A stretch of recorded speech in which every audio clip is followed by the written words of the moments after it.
Good morning, everyone. It is my honor to welcome you all to the 16th annual Yale-NEABPD conference, which is an incredible collaboration between NEABPD and Yale.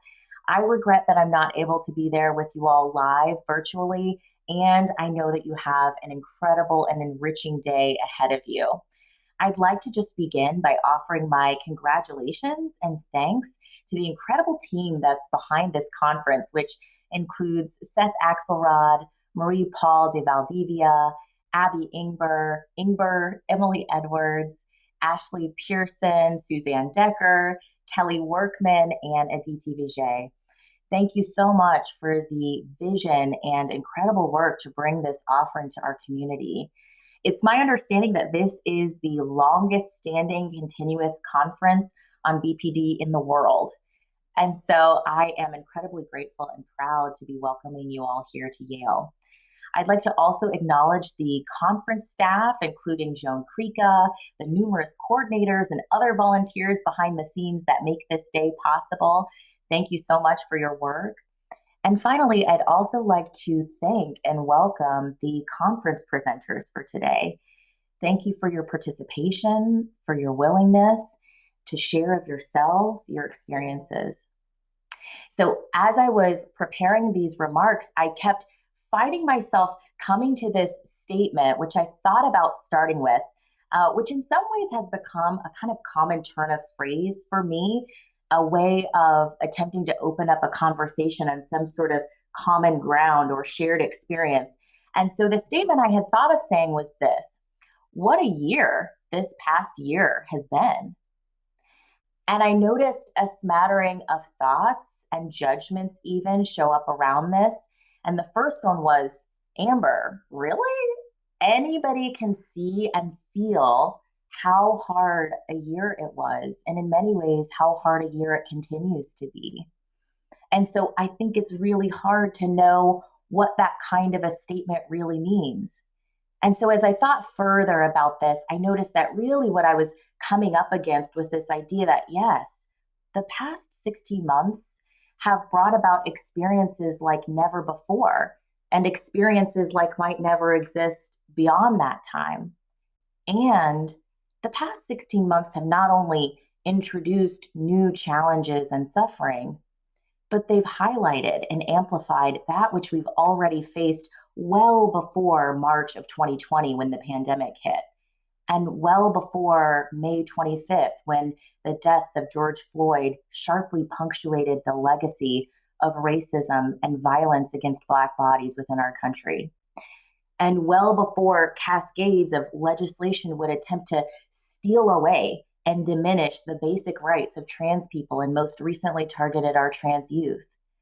And well before, as you all will know, the stifling and shaming stigma that individuals living with mental illness and BPD have suffered. All of this was well before the past 16 months, and many of these phenomena have been, as I said, amplified.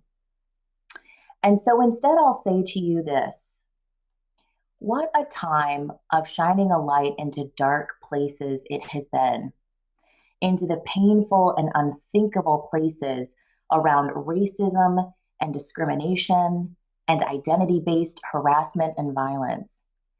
It has been a sobering and deeply difficult time and task. And I have seen that this task, when we take it on, and especially when we take it on together, can give rise to hope and to new ways of thinking and of being and of living. This task, which has really been to make that which was invisible to some visible to all. And as I like to say, bringing the collective into consciousness.